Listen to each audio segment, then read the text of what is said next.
Hi friends, welcome to our channel. ఈరోజు అయితే actually cup cakes చేయాలని ప్లాన్ అనమాట. సో దానికోసమే ప్రిపరేషన్ చేస్తున్నాను. ఫస్ట్ ఇలా ఒక మిక్సర్ జార్ తీసుకొని అందులో 2 ఎగ్స్ తీసుకున్నాను. ప్లాన్ అయితే కప్ కేక్స్ చేయాలని ప్రిపేర్ చేస్తున్నాను. సో ఫైనల్గా ఏమైందో మీరు వీడియో స్కిప్ చేయకుండా కంటిన్యూగా చూడండి. ఇప్పుడైతే నేను 1/2 టీ స్పూన్ అంత చాక్లెట్ ఎసెన్స్ వేస్తున్నాను. తర్వాత చిటికెడంత ఉప్పు కూడా వేసాను. తర్వాత 1/4 కప్పు షుగర్ కూడా యాడ్ చేసేసి ఇదంతా కూడా మంచిగా క్రీమీ టెక్స్చర్ వచ్చేంత వరకు బ్లెండ్ చేసుకోవాలి. ఇది బ్లెండ్ చేయడానికి ముందే మనము 1/2 టేబుల్ స్పూన్ అంత బేకింగ్ పౌడర్ వేసుకోవాలి. 1/4 టీ స్పూన్ బేకింగ్ సోడా వేస్తున్నాను. అలాగే 2 టేబుల్ స్పూన్ వరకు పెరుగు వేసుకోవాలి. తర్వాత కొంచెం బటర్ కూడా యాడ్ చేసుకోవాలి. 2 టేబుల్ స్పూన్ వరకు ఆయిల్ కూడా వేసుకోవాలి. ఆయిల్ స్కిప్ చేసేసి మొత్తం కూడా మీరు బటర్తోనే కూడా చేసుకోవచ్చు అన్నమాట. నేను కొంచెం ఆయిల్ కూడా వేస్తున్నాను. ఇవన్నీ వేసేసి మంచిగా స్మూత్గా వచ్చేయాలండి. చాలా స్మూత్గా రావాలన్నమాట.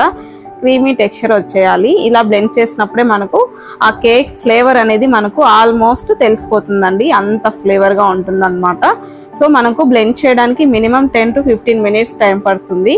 హై స్పీడ్లో పెట్టి బాగా బ్లెండ్ చేసుకోవాలి. బాగా బ్లెండ్ చేసుకున్న తర్వాత కన్సిస్టెన్సీ అనేది ఇలా ఉండాలి. సో వీడియోలో చూపిస్తున్నట్లుగా ఉండాలండి. టెక్స్చర్ ఈ మాత్రం థిక్నెస్లో ఉండాలండి. ఇప్పుడు ఈ టెక్స్చర్ని ఒక బౌల్లోకి ట్రాన్స్ఫర్ చేసుకుందాము.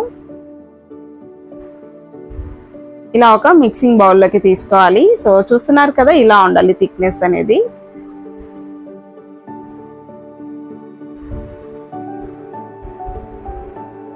ఇప్పుడు ఇందులో నేను 1 కప్పు మైదా పిండి తీసుకుంటున్నాను.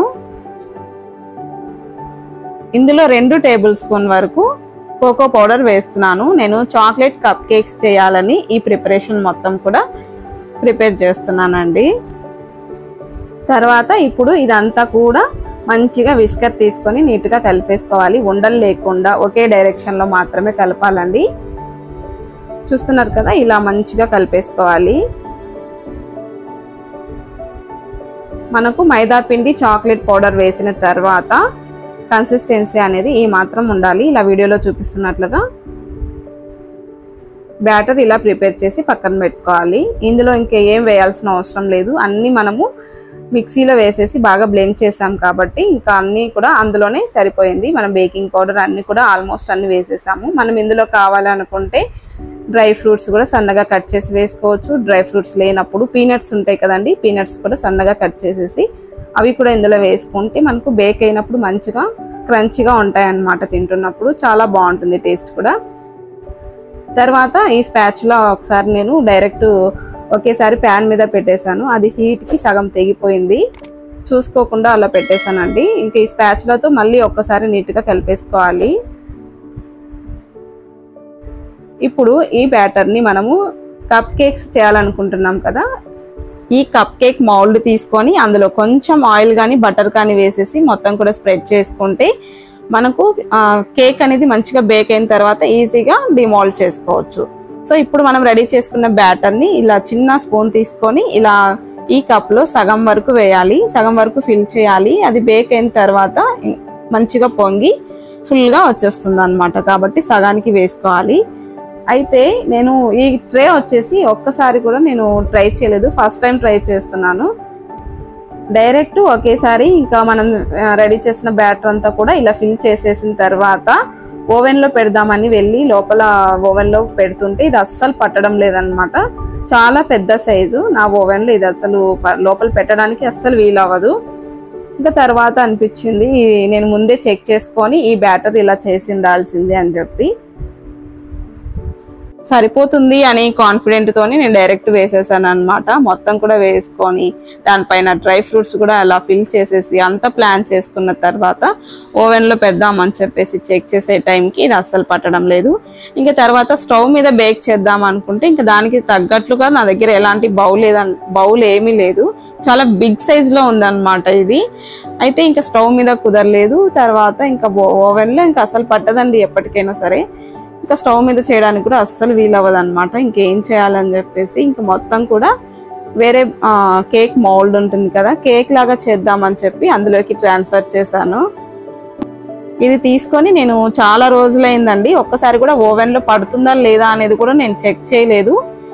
ఈ బ్యాటర్ ఇందులో వేయడానికి ముందన్న ఒక్కసారి నేను చెక్ చేసి ఉండాల్సింది, అయితే చేయలేదన్నమాట. సో కాన్ఫిడెంట్ అండి పడుతుంది, ఎలాగైనా చేయొచ్చు అనేసి అలా కాన్ఫిడెంట్ తోటి చేశాను. తర్వాత ఆ బ్యాటర్ అంతా రిమూవ్ చేసేసి ఇంకో చిన్న మౌల్డ్ ఉంటే అందులోకి ట్రాన్స్ఫర్ చేశాను. అది అసలు మనం ఈ బ్యాటర్ ఉంది కదా, ఆ బ్యాటర్కి ఇంకా చాలా చిన్న మౌల్డ్ అనమాట. అది బేక్ అయితే పొంగి అంత కింద పడిపోతుంది. సో అది అందులో నుంచి కూడా మళ్ళీ రిమూవ్ చేసేసి మళ్ళీ ఈ మౌల్డ్లోకి ట్రాన్స్ఫర్ చేశాను.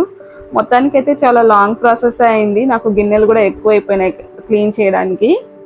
పిల్లలకైతే నేను చాలా ఇష్టంగా చెప్పాను ఈరోజు కప్ కేక్స్ చేస్తున్నానని చెప్పాను. వాళ్ళైతే చాలా హ్యాపీగా ఫీల్ అయ్యారు. కానీ మొత్తానికి కప్ కేక్స్ కాకుండా కేక్ అయిపోయింది. తర్వాత నేను ఈ మౌల్డ్లోకి వేసేసి ఇంకా కేక్ లాగా ఇలా బేక్ చేశాను. అయితే పర్ఫెక్ట్గా కుదిరిందండి, స్వీట్నెస్ కూడా చాలా బాగా సెట్ అయిపోయింది. మనం వేసిన ఇంగ్రీడియంట్స్ అన్నీ కూడా చాలా పర్ఫెక్ట్గా కుదిరాయండి. టేస్ట్ అయితే అదిరిపోయింది అనమాట. దీనిపైన నేను ఈ కాజు వేసాను కదా, చాలా క్రంచీగా వచ్చింది. తర్వాత ఇంకా పిల్లలకి చెప్పేసి అలా చిన్న చిన్న పీసెస్గా కట్ చేసేసి నా దగ్గర చాక్లెట్ సిరప్ ఉంటే సిరప్తో డిప్ చేసుకొని తినండి అని చెప్పి ఇచ్చాను. టేస్ట్ అయితే అదిరిపోయింది.